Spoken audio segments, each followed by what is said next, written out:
നിങ്ങൾ ഒരിക്കലും മാർക്കറ്റിലേക്ക് പോകുമ്പോൾ കോമ്പസിനെ പറ്റി മാത്രം അറിഞ്ഞാൽ പോരാ, നിങ്ങളുടെ കോമ്പറ്റീറ്റേഴ്സ് ആരാണെന്നും കൂടി അറിഞ്ഞിരിക്കണം. അല്ലെങ്കിൽ ശരിക്കും പറയാൻ നമുക്കൊരു കോമ്പറ്റീറ്റർ ഇല്ല എങ്കിൽ തന്നെ നമ്മൾ മറ്റു ചില സൈക്കോമെട്രിക് അസസ്മെന്റ് ടൂൾസിന് നമ്മൾ കോമ്പറ്റീറ്റേഴ്സ് വേണമെങ്കിൽ വിളിക്കാം. അപ്പൊ അങ്ങനെ വിളിക്കുകയാണെങ്കിൽ അതിനെ പറ്റിയും കൂടി ചെറുതായിട്ട് അറിഞ്ഞിരിക്കുന്നത് നല്ലതാണ്. കാരണം നിങ്ങളിപ്പോൾ സ്കൂളിലോ കോളേജിലോ പ്രിൻസിപ്പാളിനെ കാണുകയാണെങ്കിൽ അവർ ചിലപ്പോൾ ചോദിക്കുക, അങ്ങനെ ഒരു സാധനം ഉണ്ടല്ലോ, ഇങ്ങനെ ഒരു സാധനം ഉണ്ടല്ലോ, വാട്ട് ഈസ് യുവർ USP, നിങ്ങളുടെ സോഫ്റ്റ്വെയർ, നിങ്ങളുടെ ടൂളിന്റെ USP എന്താണ്, യൂണിക് സെല്ലിംഗ് പോയിന്റ് എന്താണെന്ന് ചോദിച്ചു കഴിഞ്ഞാൽ പറയാൻ പറ്റണമല്ലോ, ആ രീതിയിൽ. അപ്പോൾ anyway, this is a competency profiling and assessment services and this is patented by government of India. ഇത് നമുക്ക് ഗവൺമെന്റ് ഓഫ് ഇന്ത്യയുടെ പേറ്റന്റ് കിട്ടിയിട്ടുള്ളതാണ്. എന്ന് പറഞ്ഞാൽ ഈ കോമ്പറ്റൻസി അസസ്മെന്റ് കോമ്പസിനല്ലാതെ അല്ലെങ്കിൽ കോമ്പസ് ലൈസൻസ്ഡ് ആയിട്ടുള്ളവർക്ക് അല്ലാതെ വേറെ ആർക്കും ഇത് ചെയ്യാൻ പറ്റില്ല എന്നുള്ളതാണ് പേറ്റന്റ് ഓഫ്. നിങ്ങൾക്ക് എല്ലാവർക്കും അറിയാമല്ലോ പേറ്റന്റ് ആണ്. So it is patented by government of India. അപ്പൊ ഇന്ത്യയിൽ എവിടെയും നമ്മുടെ ഈ സിസ്റ്റം മാത്രമേ ഉപയോഗിക്കാൻ പറ്റുള്ളൂ, അല്ലെങ്കിൽ നമ്മൾ ലൈസൻസ് ചെയ്തിട്ടുള്ള ആൾക്കാർക്ക് മാത്രമേ അത് യൂസ് ചെയ്യാൻ പറ്റൂ. Compass Now is an innovative and a brilliant software-driven initiative that accurately pinpoints the competencies based on hidden talents. അപ്പൊ ഇവിടെ ആൾക്കാരുടെ ടാലൻസ്, ഹിഡൻ ടാലൻസ് ആണ് നമ്മൾ മെയിൻ ആയിട്ട് മെഷർ ചെയ്യുന്നത്. ഹിഡൻ ഉണ്ട്, ആസ് വെൽ ആസ് നമുക്ക് വെളിയിൽ കാണുന്ന ടാലൻസും ഉണ്ട്. പക്ഷെ ഇവിടെ difficult to measure is hidden talents അല്ലേ. ഇപ്പൊ രണ്ട് രീതിയിലുള്ള ടാലൻസ് ആണ് നമുക്ക് കിട്ടുന്നത് സാധാരണ ഗതിയിൽ. ഒന്ന് ഇൻഹെറിറ്റഡ് ടാലന്റ് എന്ന് പറയും, ഇൻഹെറിറ്റഡ് സ്കിൽസ്, ഇൻഹെറിറ്റഡ് ട്രേറ്റ്സ് എന്ന് പറഞ്ഞു കഴിഞ്ഞാൽ നമ്മുടെ ആൻസിസ്റ്റേഴ്സിൽ നിന്ന് കിട്ടുന്ന ട്രേറ്റ്സ്, നമ്മുടെ DNA കൂടി നമുക്ക് കിട്ടുന്നതാണ്. നമ്മൾ ഉണ്ടാകുമ്പോൾ നമ്മുടെ DNA വഴി പാസ് ചെയ്യുന്ന ചില ട്രേറ്റ്സ് ഉണ്ടാവും. പിന്നെ ഉള്ളത് നമ്മുടെ അക്വയർഡ് സ്കിൽസ് എന്ന് പറയും. അക്വയർഡ് സ്കിൽസ് എന്ന് പറഞ്ഞാൽ നമ്മുടെ ജീവിത സാഹചര്യങ്ങളിൽ വെച്ചിട്ട് വീട്ടിലുള്ള ഒരു സിറ്റുവേഷനിൽ ഒക്കെയാണ് വേറെ ഹി ഹാസ് ടു ടോക്ക്. അല്ലാണ്ട് വേറെ യാതൊരു മാർഗവും ഇല്ലെങ്കിൽ പുള്ളി കാലക്രമേണ ടൈം എടുക്കും ചിലപ്പോൾ. അത് നോട്ട് ഓവർ നൈറ്റ്, അല്ലെങ്കിൽ ഒരാഴ്ച രണ്ടാഴ്ച കൊണ്ട് നടക്കില്ല, എങ്കിൽ തന്നെ over the period of time he'll be able to talk properly. അപ്പൊ ഇതൊക്കെ അക്വയർഡ് സ്കിൽസ് ആണ്. പക്ഷെ ചില സ്കില്ല് നമുക്ക് അങ്ങനെ അക്വയർ ചെയ്യാൻ പറ്റാത്തതുണ്ട്. അപ്പൊ ഇത് രണ്ടും നമ്മൾ അനലൈസ് ചെയ്യും നമ്മുടെ ഈ അസസ്മെന്റ് വഴി. അസസ്മെന്റിനെ പറ്റി ഞാൻ കൂടുതലായിട്ട് പിന്നീട് പറയാം. ഇപ്പൊ അതിന്റെ ഒരു general idea I will give it you.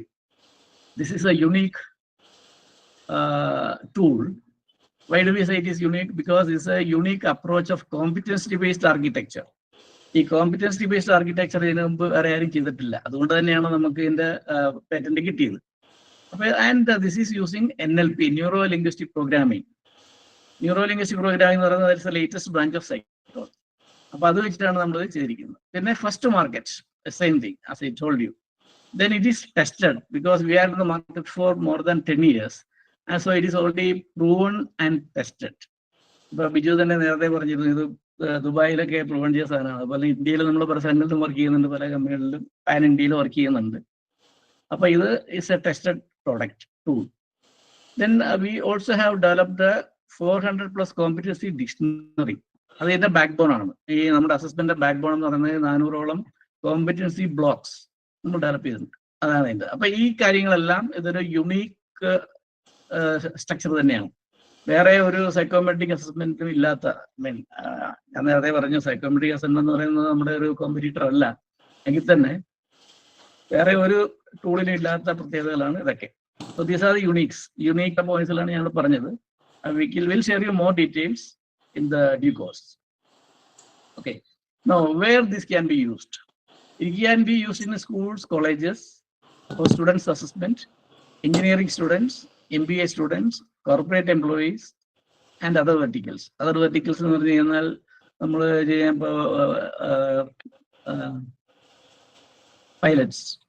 പൈലറ്റ്സിന്റെ competency according to IATA we need to have, there are minimum 24 competencies.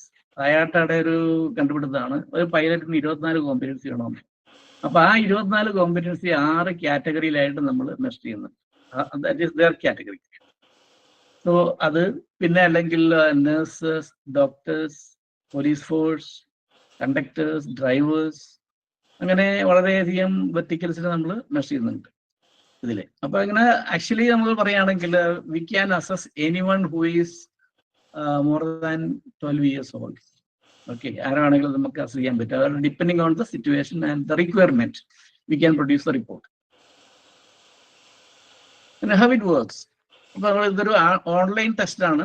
ഓൺലൈനിൽ നമുക്ക് ക്വസ്റ്റ്യൻസ് ആൻസർ ചെയ്യണം. And it is in multi lingualities. ഇപ്പൊ ഓൾറെഡി നമുക്ക് ഹിന്ദിയില്, മറാഠിയില്, തെലുങ്കില്, അറബിയിൽ നമ്മൾ ചെയ്യുന്നുണ്ട്. Japanese also we are converting that to Japanese. And also recently we got 2 more requirements. One is to translate that into French and the other one is in Spanish. അത് last വീക്കിൽ വന്നൊരു റിക്വയർമെന്റ് ആണ്. അപ്പൊ ഇതെല്ലാം നമ്മൾ കാലക്രമേണ അതിലേക്ക് ചെയ്യും. പിന്നെ മലയാളത്തിന്റെ കുറച്ച് നമ്മൾ ചെയ്തിട്ടുണ്ട്. മലയാളത്തിലും ടെസ്റ്റ് എടുക്കാൻ പറ്റും. അപ്പൊ ഇതൊരു മൾട്ടി ലിംഗ്വൽ പ്രൊഡക്റ്റ് ആണ്. അപ്പൊ ഇവിടെ നമ്മളിങ്ങനെ ഓൺലൈൻ ടെസ്റ്റ് എടുത്തു കഴിഞ്ഞാൽ വി മെഷർ 28 മെന്റൽ ട്രേറ്റ്സ്. ഈ 28 മെന്റൽ ട്രേറ്റ്സിനെ നമ്മൾ വെച്ചിട്ട് 400+ കോമ്പിറ്റൻസീസ് നമ്മൾ മെഷർ ചെയ്യും ഉപയോഗിച്ചിട്ട്. അതേപോലെ combination, permutation combination of these traits we convert that into competencies. ഈ കോമ്പിറ്റൻസിയിൽ നിന്നാണ് നമ്മൾ റിപ്പോർട്ട് പ്രൊഡ്യൂസ് ചെയ്യുന്നത്. അത് വേരിയസ് റിപ്പോർട്ട്സ് ആണ്. എന്തൊക്കെ റിപ്പോർട്ട്സ് ആണ്, ആർക്കൊക്കെ എങ്ങനെയൊക്കെ ഉപയോഗിക്കുക എന്നുള്ളത് I will be showing you soon. ഇനി ഇതിന്റെ വേറൊരു ആർക്കിടെക്ചർ കാണിക്കുകയാണെങ്കിൽ, ഇത് ഞാൻ ജസ്റ്റ് നിങ്ങൾക്ക് ഇൻട്രൊഡ്യൂസ് ചെയ്യുന്നത് മാത്രമേ ഉള്ളൂ. ചിലപ്പോൾ നിങ്ങൾക്ക് യൂസ്ഫുൾ ആയിരിക്കും. അതുകൊണ്ടാണ് ക്വസ്റ്റ്യൻസ് ഉണ്ട്. നമ്മൾ V ask questions, around 60 questions ആണ്. ഈ ക്വസ്റ്റ്യൻസിൽ നിന്ന് നമ്മൾ ആൻസർ കളക്ട് ചെയ്തിട്ട് ആ ആൻസറിൽ ഓരോന്നിനും ഓരോ പാറ്റേൺ ഉണ്ട്. ട്രേറ്റ്, അല്ലെങ്കിൽ it in psychological time it is called trait, mental traits. അപ്പൊ ഓരോ ആൻസറിനും ഓരോ ട്രേറ്റിലേക്ക് ലിങ്ക് ചെയ്തിരിക്കുകയാണ്. ദെൻ ഈ ട്രേറ്റ്സ് കമ്പൈൻ ചെയ്തിട്ടാണ് നമ്മളൊരു കോമ്പറ്റൻസി ഉണ്ടാക്കുന്നത്. I told you there are 400+ competencies. So each competency is a combination of the traits. ഇവിടെ നോക്കിക്കഴിഞ്ഞാൽ കാണാൻ പറ്റും അല്ലെ, അതിന്റെ ആരോസ് കാണാൻ പറ്റും. So sometimes same trait is used in multiple competencies. അപ്പൊ ഇത് നോക്കിക്കഴിഞ്ഞാൽ കാണാൻ പറ്റും. ഇത് ഇവിടെ ഈ 1-ലും 2-ലും ഉപയോഗിച്ചിട്ടുണ്ട്. So that is how it is been designed. പിന്നെ multiple competencies to form a job profile എന്ന് പറയുന്ന ഒരു job profile it will contain multiple competencies. 1, 2, 3, 4, 5. Normally there will be 8 to 10 competencies in there. And then we produce a report. So what is a job profile? If you have a question, I'll tell you, different jobs require different set of competencies. എന്ന് പറഞ്ഞാൽ ഇപ്പോൾ ഒരു സെയിൽസിന്റെ ആൾക്കാരാണെന്ന് വിചാരിക്കുക. അങ്ങനെയാണെങ്കിൽ എന്തൊക്കെ competencies ആയിരിക്കും നമുക്ക് വേണ്ടത്? Do you have any idea? What are the competencies that you require if you are in sales? You need competencies, right? Not that everybody can go and എല്ലാവർക്കും പോയിട്ട് സെയിൽസ് നടത്താൻ പറ്റില്ലല്ലോ. അത് നമുക്കറിയാം. എല്ലാവരും എല്ലാത്തിനും നല്ലതല്ലാന്ന് നമുക്കറിയാം. എല്ലാവരും എന്തിലൊക്കെയോ നല്ലതാണ്, പക്ഷെ എല്ലാത്തിലും നല്ലതല്ല. So each person has got his own capacity to work in some areas. Not that everyone can work in all the areas. അപ്പോ എന്താണ് കോമ്പറ്റൻസീസ് നീഡഡ്? ഫോർ എക്സാമ്പിൾ സെയിൽസിലാണെങ്കിൽ നമുക്ക് വേണ്ടത് കമ്മ്യൂണിക്കേഷൻ സ്കില്ല് വേണം. അത് മാത്രം പോരാ. We need communication skill, we need presentation skill, both are different. പിന്നെ എന്താ നമുക്ക് വേണ്ടത്? പിന്നെ നമുക്ക് വേണ്ടത് നെഗോഷിയേറ്റിംഗ് സ്കിൽ. പിന്നെ വേണ്ടത് എന്താണ്? പിന്നെ വേണ്ടത് ഫോളോ അപ്പ് വേണം. പിന്നെ എന്താ വേണ്ടത്? ഇപ്പൊ ട്രാവലിംഗ് ഡിമാൻഡ് ആയിട്ടുള്ള ജോബ് ആണെങ്കിൽ, ഐ മീൻ സെയിൽസ് ആണെങ്കിൽ, then you have to travel, you should have the travel interest. Some people do not like to travel. You have to talk, some people do not like to talk. അല്ലെ, ഇങ്ങനെയാണ് അത് പോകുന്നത്. അപ്പോ സെയിൽസിന് പോകണമെങ്കിൽ you need to have all these competencies. പക്ഷേ അതൊരു software development കേസിലേക്ക് വരികയാണെങ്കിലോ ഈ കോമ്പിറ്റൻസിക്ക് അവിടെ യാതൊരു ചാൻസും ഇല്ല. ഐ മീൻ ഒരു സിഗ്നിഫിക്കൻസ് ഇല്ല. അവിടെ നമുക്ക് വേണ്ടത് എന്തൊക്കെയാണ്? അവിടെ വേണ്ടത് analytical skill, problem solving skill, designing skill, trouble shooting skill, ഇങ്ങനെയുള്ള സ്കില്ലാണ് വേണ്ടത്. അല്ലെങ്കിൽ ഒരു മാനേജർക്കാണെങ്കിലോ മാനേജർക്ക് വേണ്ടത് വീണ്ടും വേറെ അനദർ സെറ്റ് ഓഫ് കോമ്പിറ്റൻസീസ് ആണ്. അപ്പൊ എല്ലാവർക്കും എല്ലാ കോമ്പിറ്റൻസിയും ഉണ്ടാകില്ല. അപ്പൊ ഇങ്ങനെ ഓരോ ജോബിനും വേണ്ട കോമ്പിറ്റൻസി നമ്മൾ സെറ്റ് ചെയ്യുന്നതിനാണ് നമ്മൾ ജോബ് പ്രൊഫൈൽ എന്ന് പറയുന്നത്. അപ്പൊ അതാണ് ജോബ് പ്രൊഫൈൽ ഉണ്ടാക്കിയിരിക്കുന്നത്. അപ്പൊ ഇതാണ് എന്റെ ആർക്കിടെക്ചർ. മനസ്സിലായല്ലോ? ക്വസ്റ്റ്യൻസ്, ആൻസേഴ്സ്, അതിൽ നിന്ന് ട്രേറ്റ്സ് കണ്ടുപിടിക്കും, ട്രേറ്റ്സിൽ നിന്ന് നമ്മൾ കോമ്പിറ്റൻസി കണ്ടുപിടിക്കും, കോമ്പിറ്റൻസി കണ്ടുപിടിച്ചിട്ട് അതിൽ നിന്ന് നമ്മൾ ജോബ് പ്രൊഫൈൽ ഉണ്ടാക്കും. ആ ജോബ് പ്രൊഫൈൽ ഉണ്ടാക്കിയിട്ട് നമ്മൾ റിപ്പോർട്ട് ഉണ്ടാക്കും. എന്ത് റിപ്പോർട്ടാണ് നമ്മൾ ഉണ്ടാക്കുന്നത്? That I am showing you next. Various reports can be produced with this concept. ഒന്ന്, school students from standard 5 to 8.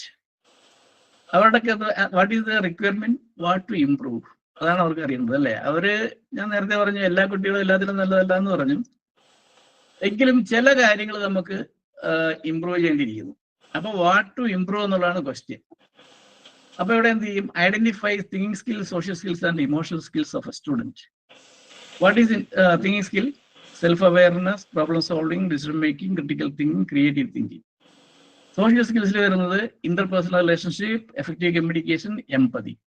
Emotional skills, dealing with stress, managing emotions. അപ്പൊ ഇപ്പൊ തന്നെ 10 ഉണ്ട്. 10 കോമ്പറ്റൻസി. ഇത് 10 competencies under 3 category: thinking skills, social skills and emotional skills.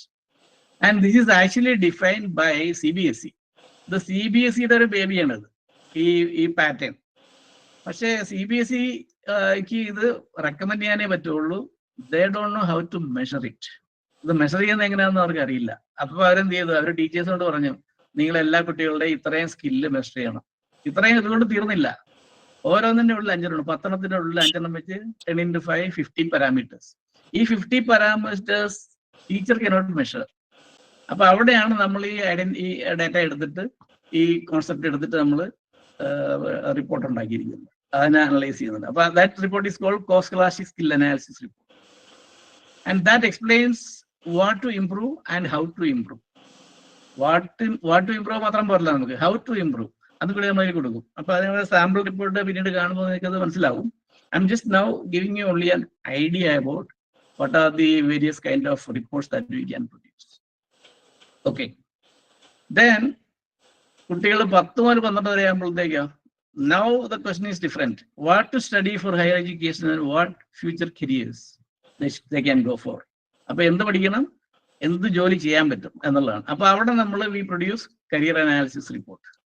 അപ്പൊ അതിന്റെ ഒരു സബായിട്ട് ബിഹേവിയർ അനാലിസിസ് റിപ്പോർട്ട് ഉണ്ടാകും. Behaviour analysis report is explaining 28 basic patterns in the student. And career analysis report will explain എന്തൊക്കെയാണ്: strengths in general, top competencies, best careers to avoid, and VAK analysis. VAK analysis talking about how the students can learn. എങ്ങനെ പഠിക്കാൻ പറ്റും എന്നുള്ള കൃത്യമായി ഭംഗിയായിട്ട്. ഇപ്പൊ ചില കണ്ടുകാണ് നമ്മൾ പഠിക്കുമ്പോഴത്തേ ചില കുട്ടികൾ പിന്നെ എന്താണ് ഈ ഇയർഫോൺ വെച്ചുകൊണ്ട് പാട്ട് കേട്ടുകൊണ്ട് പഠിക്കും, അല്ലേ? നിങ്ങൾ കണ്ടു കാണും. അപ്പൊ ചില അമ്മമാര് അല്ലെങ്കിൽ അച്ഛന്മാർ പേരൻസ് വഴക്കിടും, ഇങ്ങനെ ചെയ്തെന്ന് പറയും. ചില കുട്ടികളുടെ പേരൻസ് പറയും, നിങ്ങൾ ഒച്ചത്തിൽ വായിച്ചു പഠിക്കാൻ പറയും. അതും ശരിയല്ല. കാരണം എന്താ, എല്ലാവർക്കും ഒച്ചത്തിൽ വായിച്ചു പഠിച്ചാൽ മനസ്സിലാവില്ല. അതുകൊണ്ട് തന്നെ ചിലർക്ക് വായിക്കണമെന്നില്ല, കേട്ടാൽ മതി, അപ്പോൾ മനസ്സിലാവും. ചിലർക്ക് കേട്ടാൽ മനസ്സിലാവും, എല്ലാവർക്ക് കണ്ടേ മനസ്സിലാവുള്ളൂ.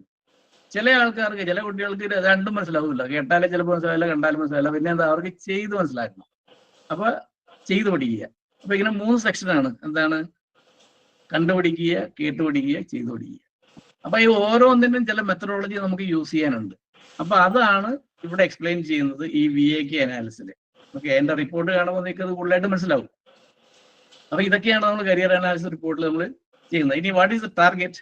ടാർഗറ്റ് എന്ന് പറയുന്നത് individual students, parents, school management, career counsellors, training companies.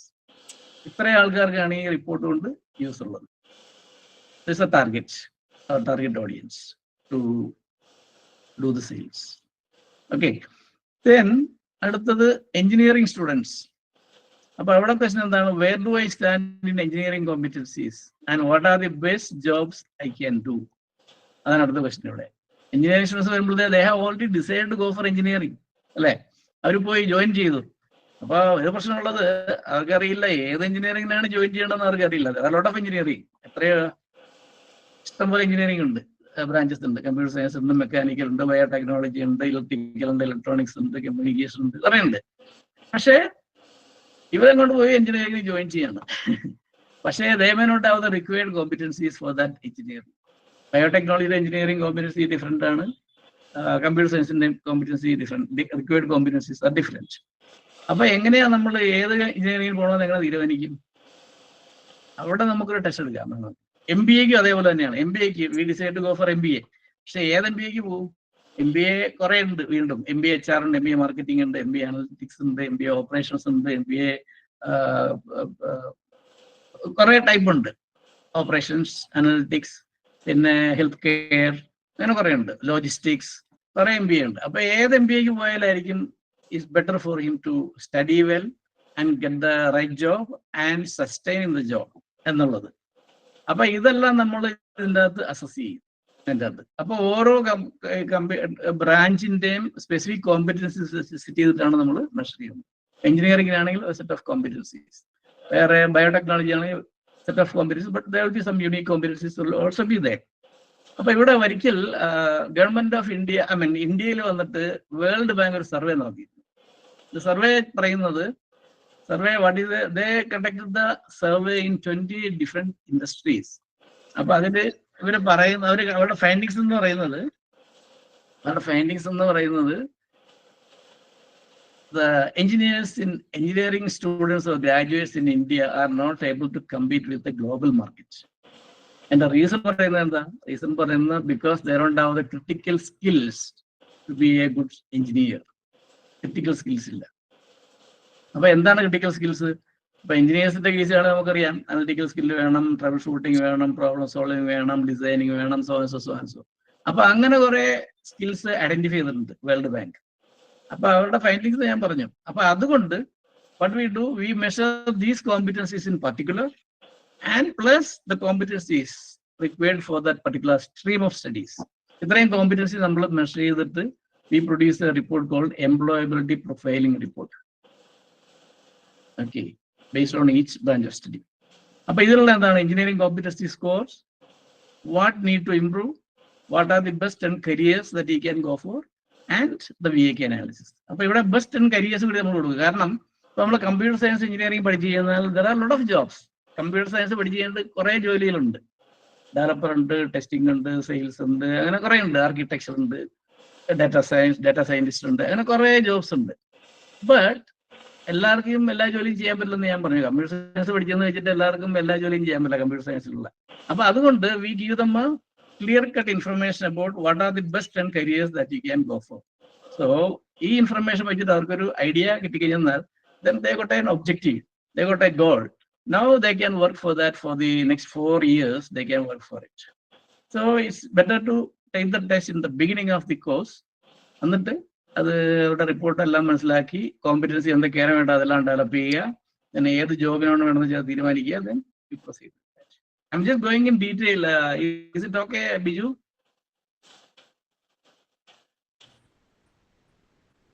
Biju, ഞാൻ ഫാസ്റ്റ് ആയിട്ടാണ് പോകുന്നത്, അത് എത്രയും ഡീറ്റെയിൽ ആയിട്ട് പോകണോ എങ്ങനെയാണ്? അല്ലല്ല സാറല്ല, ഫാസ്റ്റ് അല്ല, കറക്റ്റ് ആയിട്ടാണ്.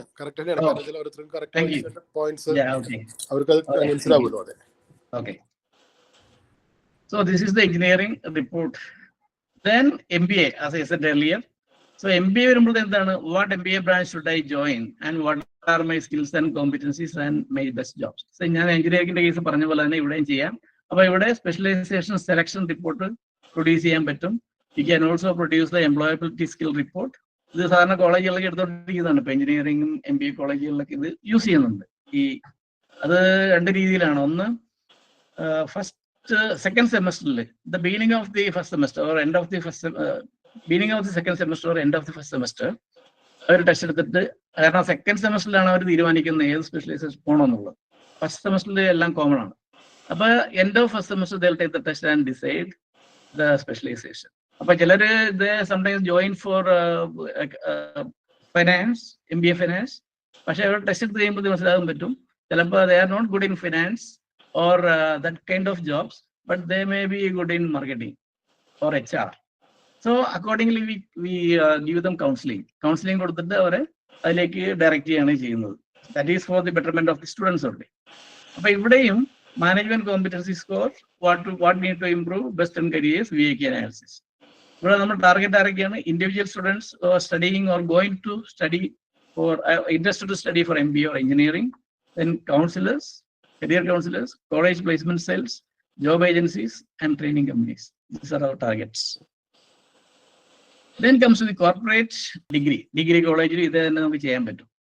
BCom പോകണോ അല്ലെങ്കിൽ BCom ഏത് സ്പെഷ്യലൈസേഷൻ പോകണം. ഇപ്പൊ BCom പണ്ടത്തെ പോലെ അല്ല, അതിൻ്റെ അകത്ത് സ്പെഷ്യലൈസേഷൻ ഉണ്ട്. അപ്പൊ ഏത് സ്പെഷ്യലൈസേഷൻ പോകണം അല്ലെങ്കിൽ ഏതാണ് ബെസ്റ്റ് ജോബ്സ്, BCom കഴിഞ്ഞിട്ട് what are the best jobs and what you need to improve, അങ്ങനെയുള്ള കാര്യങ്ങളിൽ അവിടെയും പറയും. അപ്പൊ എല്ലാ type of college, even PE students എല്ലാവരെയും നമുക്ക് അസസ് ചെയ്യാൻ പറ്റും ഇതിൽ. പിന്നെ ഉള്ളത് കോർപ്പറേറ്റ് മാനേജ്മെന്റ് ആണ്. അപ്പൊ ഇവിടെ കോർപ്പറേറ്റ് മാനേജ്മെന്റ് മെയിൻ ആയിട്ടുള്ള കാര്യങ്ങൾ എന്തൊക്കെയാണ്? How to improve the productivity of the employees. അപ്പൊ എംപ്ലോയീസ് ആർ ഓൾറെഡി റിക്രൂട്ടഡ്. അങ്ങനെയാണെങ്കിൽ അവരുടെ പ്രൊഡക്ടിവിറ്റി എങ്ങനെ കൂട്ടാൻ പറ്റും, അതാണ് ഒരു വിഷയം. അല്ലെങ്കിൽ how to recruit the right people. ഇതാണ് രണ്ട് മെയിൻ ക്വസ്റ്റ്യൻസ് അവരുടെ കോർപ്പറേറ്റ് മാനേജ്മെന്റ് HR ക്വസ്റ്റ്യൻ. ഈ 2 ക്വസ്റ്റ്യൻസ് നമ്മൾ ആൻസർ ചെയ്യുന്നത് we produce the competency insight report, and competency insight report is for the recruitment of the employees. So here you can see that ഇതിൽ ഓരോ ജോബിനും ആവശ്യമായ competency നമുക്ക് set ചെയ്യാൻ പറ്റും. ഞാൻ നേരത്തെ പറഞ്ഞു സെയിൽസിന്റെ കോമ്പറ്റൻസി, അല്ലെങ്കിൽ സോഫ്റ്റ്വെയർ എഞ്ചിനീയറിംഗ് ആണെങ്കിൽ അവരുടെ കോമ്പറ്റൻസി വേറെയാണ്, മാനേജറാണ് റിക്രൂട്ട് ചെയ്തെങ്കിൽ അവരുടെ കോമ്പറ്റൻസി വേറെയാണ്, അങ്ങനെ നേഴ്സിനെ റിക്രൂട്ട് ചെയ്യുകയാണെങ്കിൽ അവരുടെ competency is different. So we will be able to set the competencies with respect to the job roles and the job functionalities, and then ask the people to take the test for the recruitment. And then what needs to improve also കാണാൻ പറ്റും ഇവിടെ. കാരണം ഇപ്പോൾ ഇവിടെ നോക്കി കഴിഞ്ഞാൽ this person is quite good, he was assessed for a particular job role. ഇവിടെ നോക്കി കഴിഞ്ഞാൽ കാണാൻ പറ്റുന്ന എന്താണ്, പുള്ളിക്ക് മാനേജിങ് ചേഞ്ച് മാത്രമേ ഒരു ചെറിയൊരു പ്രശ്നമായിട്ട് കാണുന്നുള്ളൂ, അല്ലെങ്കിൽ everything is good in that. അപ്പൊ ഇത് നോക്കുമ്പോഴത്തേക്ക് ഉള്ള ട്രെയിനിങ് റിക്വയർമെന്റ് ഈസ് ദിസ്. ഇതാണ് വേണമെങ്കിൽ നമുക്ക് ഡെവലപ്പ് ചെയ്യാവുന്നത് അല്ലേ. അപ്പൊ ഇത് ഡെവലപ്പ് ചെയ്യണമെങ്കിൽ എന്ത് ചെയ്യണം, അതാണ് ഇവിടെ കാണിച്ചിരിക്കുന്നത്. Training need analysis report, what to improve, how to improve, what trainings to be given. അപ്പൊ ഇവിടെ കസ്റ്റമൈസബിൾ കോമ്പറ്റൻസീസ്, അതായത് ഞാൻ നേരത്തെ പറഞ്ഞു ഓരോ ജോബിനും ആവശ്യമായ കോമ്പറ്റൻസി, അല്ലാണ്ട് സിംഗിൾ ടെസ്റ്റ് സിംഗിൾ റിപ്പോർട്ടും അല്ല ഇവിടെ.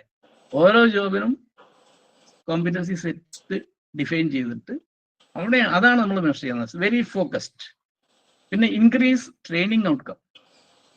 അതായത് നമ്മൾ ഇപ്പൊ സാധാരണ ട്രെയിനിങ് കൊടുക്കുന്നത് എങ്ങനെയാ, HR മാനേജർ പറയും ഓക്കെ ഈ ബാച്ച് നാളെ മുതൽ അല്ലെങ്കിൽ നെക്സ്റ്റ് വീക്ക് മുതൽ കമ്മ്യൂണിക്കേഷൻ സ്കിൽ ട്രെയിനിങ്ങിന് പോകണം, അല്ലെങ്കിൽ പ്രോബ്ലം സോൾവിങ് സ്കിൽ ട്രെയിനിങ് പോകാന്ന് പറയും. ഓൺ വാട്ട് ബേസിസ് ഈ സെയിം ദാറ്റ്? അതിന് പ്രത്യേകിച്ച് ഒരു ബേസ് ഒന്നും ഇല്ല. അപ്പൊ ഇവിടെ നമ്മുടെ കേസിൽ വി ക്യാൻ സേ ഇപ്പോൾ ഒരു കമ്പനിയിൽ 500 പേര് വർക്ക് ചെയ്യുന്നുണ്ടെങ്കിൽ 500 പേർക്കും കമ്മ്യൂണിക്കേഷൻ സ്കിൽ ട്രെയിനിങ്ങിന്റെ ആവശ്യമില്ല. വേണ്ടത് ചിലപ്പോൾ ഒരു 100 പേരായിരിക്കും. അപ്പൊ ആ 100 പേരെ മാത്രം നമുക്ക് സെലക്ട് ചെയ്തിട്ട് അവർക്ക് കമ്മ്യൂണിക്കേഷൻ സ്കിൽ ട്രെയിനിങ് കൊടുക്കുക. വേറൊരു 100 പേർക്ക് അല്ലെങ്കിൽ 200 പേർക്ക് ആയിരിക്കും വേറെ എന്തെങ്കിലും സ്കില്ല് ഡെവലപ്മെന്റ് വേണ്ടത്. ചിലപ്പോൾ സെൽഫ് മോട്ടിവേഷൻ ഇല്ലാത്ത ആൾക്കാരുണ്ടാവും, അല്ലെങ്കിൽ പീപ്പിൾ മാനേജ്മെന്റ് ഇല്ലാത്ത ആൾക്കാരുണ്ടാവും. ആവശ്യമുണ്ടെങ്കിൽ that is required in that job, അല്ലെങ്കിൽ ടീം ബിൽഡിങ്, അല്ലെങ്കിൽ കൊളാബറേഷൻ. ചിലർക്ക് ഒരു ഗ്രൂപ്പിൽ വർക്ക് ചെയ്യാൻ പറ്റില്ല, അങ്ങനത്തെ ആൾക്കാരുണ്ട്. അപ്പോൾ so you have to improve that skill. അപ്പൊ അങ്ങനെ നമ്മൾ വളരെ ഫോക്കസ്ഡ് ആയിട്ടുള്ള ട്രെയിനിങ് ഗ്രൂപ്പിനെ ഉണ്ടാക്കി അവർക്ക് ഫോക്കസ്ഡ് ആയിട്ടുള്ള ട്രെയിനിങ് കൊടുത്തു കഴിഞ്ഞാൽ you will get the correct outcome of the training. അല്ലെങ്കിൽ വെറുതെ ട്രെയിനിങ് അറ്റൻഡ് ചെയ്തിട്ട് പോകാന്ന് മാത്രമേ ഉള്ളൂ. So it will increase that. So this will reduce the training cost of the company. That is the advantage of the company. പക്ഷേ training കമ്പനിക്ക് പ്രശ്നമൊന്നും ഉണ്ടാകുന്നില്ല. കാരണം എല്ലാവർക്കും ട്രെയിനിങ് ആവശ്യമാണ്. There is nobody who does not require in training. എല്ലാവർക്കും training വേണം. അപ്പൊ ട്രെയിനിങ് പല ട്രെയിനിങ് ആയിരിക്കും എന്ന് മാത്രമേ ഉള്ളൂ. ഒറ്റ ട്രെയിനിങ് അല്ല, പല ട്രെയിനിങ് ആയിരിക്കും എന്ന് മാത്രം. പിന്നെ decide promotions and demotions. Nowadays that is also important. Demotions is also important. If you want to send out people from the company, ആൾക്കാരെ ഫയർ ചെയ്യണമെങ്കിൽ ഏത് കേസിലായിരിക്കും, എന്ത് ബേസിലായിരിക്കും ഫയർ ചെയ്യാൻ പറ്റുക? We can check the competencies and say you don't have these competencies, so you are fired. പറയാൻ പറ്റും. അതുപോലെ പ്രൊമോഷനും ഇത് തന്നെ ഉപയോഗിക്കാൻ പറ്റും. പ്രൊമോഷൻ നമുക്ക് ഇങ്ങനെ പുതിയ ജോബിൽ ഇവൻ എങ്ങനെയാണ് അതിന്റെ കോമ്പറ്റൻസി നമ്മൾ സെറ്റ് ചെയ്തിട്ട് ഇവന്റെ കോമ്പറ്റൻസി മാപ്പ് ചെയ്തിട്ട് where he standing in that. എന്നിട്ട് നമുക്ക് തീരുമാനിക്കാം പുള്ളിനെ ആക്കണോ അത് വേണ്ടോ എന്നുള്ളത്, പുള്ളിനെ പ്രൊമോട്ട് ചെയ്യണോ വേണ്ടെന്നുള്ളത് ആക്കാൻ പറ്റും. പിന്നെ identify the people prone to depression etcetera. ഇത് വേറൊരു സെക്ഷനാണ്. അതായത് കുറെ ആൾക്കാരുടെ നെഗറ്റിവിറ്റിയും കൂടി നമുക്ക് ഇതിനകത്ത് അസസ് ചെയ്യാൻ പറ്റും. നെഗറ്റിവിറ്റി ഉണ്ട് കുറെ ആൾക്കാർക്ക്. എന്തൊക്കെയാണ് നെഗറ്റിവിറ്റി? സാധാരണ ഒരു കോർപ്പറേറ്റ് സിനാറികൾ നമ്മൾ പറയുകയാണെങ്കിൽ ചിലർ പല കാര്യങ്ങളും പ്രോമിസ് ചെയ്യും അല്ലെ. പ്രോമിസ് ബ്രേക്കേഴ്സ് എന്ന് പറയും നമ്മളതിൽ. അവർ പ്രോമിസ് ചെയ്യും, പക്ഷേ they will not deliver. ഇപ്പൊ സോഫ്റ്റ്വെയർ കേസിൽ പറയുകയാണെങ്കിൽ okay next week will deliver this. ആൾക്കാർ പ്രോമിസ് ചെയ്യുക, അല്ലെങ്കിൽ ടീം ലീഡർ പ്രോമിസ് ചെയ്യാണ്. But it will not happen next week. It may not happen the previous, next month also it may not happen. Or they keep on changing the promise. അപ്പൊ ഇത് ഇങ്ങനെയുള്ള ആൾക്കാരായിട്ട് work ചെയ്യാൻ ഭയങ്കര ബുദ്ധിമുട്ടായിരിക്കും. അപ്പൊ if it is in the extreme, either very low or very high, it's a problem. അപ്പൊ അങ്ങനെയുള്ള നെഗറ്റീവ് സൈഡ്, അല്ലെങ്കിൽ prone to depression. There are people nowadays, people are more depressed because of their their thinking process, psychological problems and aberrations, psychological aberrations എന്ന് പറയുകയാണ് സൈക്കോളജിയിൽ എന്നെ വിളിക്കുന്നത് അങ്ങനെയാണ്. അപ്പോൾ ഇങ്ങനെയുള്ള പ്രശ്നങ്ങൾ ആരെങ്കിലും ഉണ്ടെങ്കിൽ it is better to either correct him through counselling and training or send him to other departments where this is not that critical. അങ്ങനെയുള്ള സ്ഥലങ്ങളിലേക്ക് അവരെ മാറ്റാൻ പറ്റും. അപ്പൊ ഇങ്ങനെ ഒരു നെഗറ്റീവ് റിപ്പോർട്ട് നമ്മൾ പ്രൊഡ്യൂസ് ചെയ്യുന്നുണ്ട് കോർപ്പറേറ്റിന് വേണ്ടിയിട്ട്. Any questions offer? ക്വസ്റ്റ്യൻസ് എന്തെങ്കിലും ഉണ്ടെങ്കിൽ ചോദിക്കാൻ കേട്ടോ, ഇല്ലെങ്കിൽ ഞാൻ അടുത്തതിലേക്ക് പോവുകയാണ്. പിന്നെ ആർക്കാണ്? പിന്നെ കോർപ്പറേറ്റ് സീനിയർ മാനേജ്മെന്റ്, ലീഡർഷിപ്പ്. കമ്പനിയിൽ തന്നെ ലീഡർഷിപ്പ് എന്ന് പറഞ്ഞൊരു ടീം ഉണ്ടല്ലോ, സീനിയർ മാനേജ്മെന്റ്. അപ്പൊ അവിടുത്തെ പ്രശ്നം എന്താണ്? What are my leadership skills, what I need to improve, that's the question here. അപ്പൊ അവിടെ നമ്മൾ സ്പെസിഫിക് ആയിട്ട് ലീഡർഷിപ്പ് കോമ്പറ്റൻസി മാപ്പ് ചെയ്യാം. Or we can also measure 15 different kind of leadership styles. International മാർക്കറ്റിൽ ഇപ്പോൾ 15 ലീഡർഷിപ്പ് സ്റ്റൈൽസ് ഉണ്ട് അവർ check ചെയ്യുന്നത്. അതായത് പല ഇൻഡസ്ട്രിക്കും പല ഡൊമൈനിലും പല ടൈപ്പ് ഓഫ് ലീഡർഷിപ്പാണ് വേണ്ടത്. എല്ലാവർക്കും ഒരേ ലീഡർഷിപ്പ് അല്ല വേണ്ടത്, എല്ലാ ഡൊമൈനിലും എല്ലാ ഇൻഡസ്ട്രിയിലും. ഒരു മാനുഫാക്ചറിങ് ഇൻഡസ്ട്രിയിലാണെങ്കിൽ വേണ്ട ലീഡർഷിപ്പ് അല്ല ഒരു IT കമ്പനിയിൽ വേണ്ടത്, അതല്ല ഒരു മാർക്കറ്റിംഗ് കമ്പനിയിൽ വേണ്ട ലീഡർഷിപ്പ്, അതല്ല ഒരു സർവീസ് ഇൻഡസ്ട്രിയിൽ വേണ്ട ലീഡർഷിപ്പ്, അതല്ല. It's different. സർവീസ് ഇൻഡസ്ട്രിയിൽ വേണ്ട ലീഡർഷിപ്പിന് നമ്മൾ സർവൻ ലീഡർഷിപ്പ് എന്ന് പറയും, സർവൻ ലീഡർഷിപ്പ്. അല്ലെങ്കിൽ പിന്നെയുള്ള ലീഡർഷിപ്പ് എന്ന് പറഞ്ഞാൽ എന്താണ്?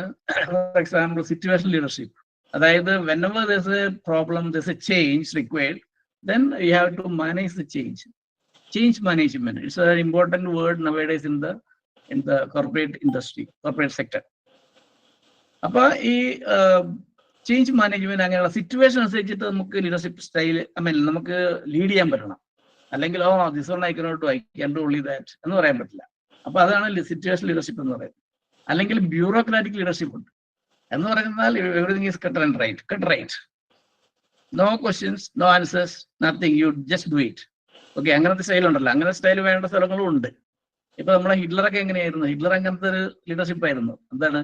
ബ്യൂറോക്രാറ്റിക് ലീഡർഷിപ്പാണ് പുള്ളി വേറെ ആരും പറയാൻ നമ്മൾ ചെയ്യില്ല. He'll take a decision without consulting anybody else. He'll take the decision and say, do this is my decision, like that. അപ്പൊ അതും അങ്ങനത്തെ സ്റ്റൈലും വേണ്ടതുണ്ട്. അപ്പൊ what we do is in this V analyse 15 leadership styles in A person. എന്നിട്ട് നമ്മൾ പറയും where ഈ standing. ഇപ്പൊ ഈ ചാർട്ട് നോക്കി കഴിഞ്ഞാൽ കാണാൻ പറ്റും വേർ ഈ സ്റ്റാൻഡിങ്. ഇനി ആ ഡീറ്റെയിൽ റിപ്പോർട്ടിൽ will also tell you what you need to improve. ഇനി ഏത് ഇൻഡസ്ട്രിയിലാണ് വർക്ക് ചെയ്യാൻ better with this leadership style എന്നുള്ള രീതിയിൽ നമുക്ക് പറയാൻ പറ്റും. അല്ലെങ്കിൽ we can also set the leadership competencies for a particular domain. ഞാൻ നേരത്തെ പറഞ്ഞോളൂ, ഇപ്പൊ ഇവിടെ ഉണ്ടായത് കരിസ്മാറ്റിക് ലീഡർഷിപ്പ് എന്ന് പറഞ്ഞൊരു ഇതാണ് സെറ്റ് ചെയ്തിരിക്കുന്നത്. കരിസ്മാറ്റിക് ലീഡർഷിപ്പ് അതായത് ചില ആൾക്കാരില്ലേ ഭയങ്കരമായിട്ട് ക്രൗഡ് പുള്ളിങ് പീപ്പിൾ എന്ന് പറയും. അവരെ ചിലരൊക്കെ ചെന്ന് നിങ്ങളുടെ സംസാരിച്ച് നമുക്കിപ്പം മോസ്റ്റ്ലി നമുക്ക് കാണാൻ പറ്റി യൂട്യൂബറൊക്കെ കാണുന്ന അവരങ്ങനത്തെ ഒരു ടൈപ്പ് ആൾക്കാരാണ്. They can mobilise the crowd. ക്രൗഡിന് അല്ലെങ്കിൽ എവിടെയെങ്കിലും ഒരു സ്ഥലത്ത് ഒരു പ്രസംഗിക്കാൻ പോയി കഴിഞ്ഞാൽ ഭയങ്കര ആൾക്കൊണ്ടായിരിക്കും. അതെ, I'm not talking about politics or religion.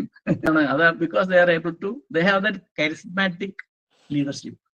അതുകൊണ്ടാണ്. അപ്പൊ അങ്ങനെ അല്ലെങ്കിൽ ഇപ്പൊ ഒരു സിറ്റുവേഷൻ ലീഡർഷിപ്പ് ആണ് ഒരു കമ്പനിക്ക് വേണ്ടതെങ്കിൽ അതിനും പറ്റിയ കോമ്പറ്റൻസി നമ്മൾ സെറ്റ് ചെയ്തിട്ട് we can measure that so that they will know whom to be the leader or senior manager or junior manager. Like that they can decide. Lot of productivity also can be improved. അതാണ് വേറൊരു sector നമ്മൾ ചെയ്യുന്നത്. Corporate ഉണ്ട്. പിന്നെ ഇതുകൂടാണ് ഞാൻ നേരത്തെ പറഞ്ഞു മറ്റ് വെർട്ടിക്കൽസ്, അത് നമുക്ക് ചെയ്യാൻ പറ്റും. അപ്പൊ അതിനൊക്കെ മാർക്കറ്റ് എന്ത് വേണമെങ്കിലും നമുക്ക് ആരെ വേണമെങ്കിലും അസസ് ചെയ്യാം. ഏത് രീതിയിലുള്ള കോമ്പറ്റൻസി റിപ്പോർട്ട് നമുക്ക് പ്രൊഡ്യൂസ് ചെയ്യാൻ പറ്റും, which is fully customisable. Okay. And the key people behind this, I have given only 3 people here. We have around 8 people, key people in the development of this product. The product development, 8 alkarundu. I'm not talking about the employees, I'm talking about the leadership team or the people who are behind the team for the development of the tool. Of course, one is me, and I'm the CEO of this company. And Dr. Richard McHugh is from US. US നിന്ന് പുള്ളിയാണ് NLP-യിൽ PhD എടുത്തുള്ള ആളാണ്. പുള്ളി ഇടയ്ക്കിടയ്ക്ക് ഇന്ത്യയിൽ വരുമ്പോഴത്തേക്ക് നമ്മൾ ഇങ്ങനെ പരിചയപ്പെട്ടു. We have also undergone training through him, with him, Richard മാക്യു. പിന്നെ ഉള്ളത് പ്രൊഫസർ ജേക്കബ് രാജു ഉണ്ട്. Is a retired professor and is also internationally certified business coach NLP. പിന്നെ ക്ലിനിക്കൽ ഹിപ്നോതെറാപ്പിസ്റ്റ് ആണ്. അങ്ങനെ പല കാര്യങ്ങളുണ്ട്. അപ്പൊ അങ്ങനെ NLP പ്രാക്ടീഷണേഴ്സിന്റെ ഒരു ഗ്രൂപ്പാണ് ഈ പ്രോഡക്റ്റ് ഉണ്ടാക്കാനായിട്ട് നമ്മളെ ഹെൽപ്പ് ചെയ്തത്. പിന്നെ I was the project director for this and we took around 3 years to complete this project. I mean the development of the tool. do that. And after that, we applied for the patent and we got the patent recently only. അപ്പൊ ഇത്രയാണ് ഒരു ചെറിയൊരു ബ്രീഫായിട്ട് എനിക്ക് നിങ്ങളോട് പറയാനുള്ളത് ഇതിനെപ്പറ്റി. So any questions now in this? Otherwise, we'll get to the next level.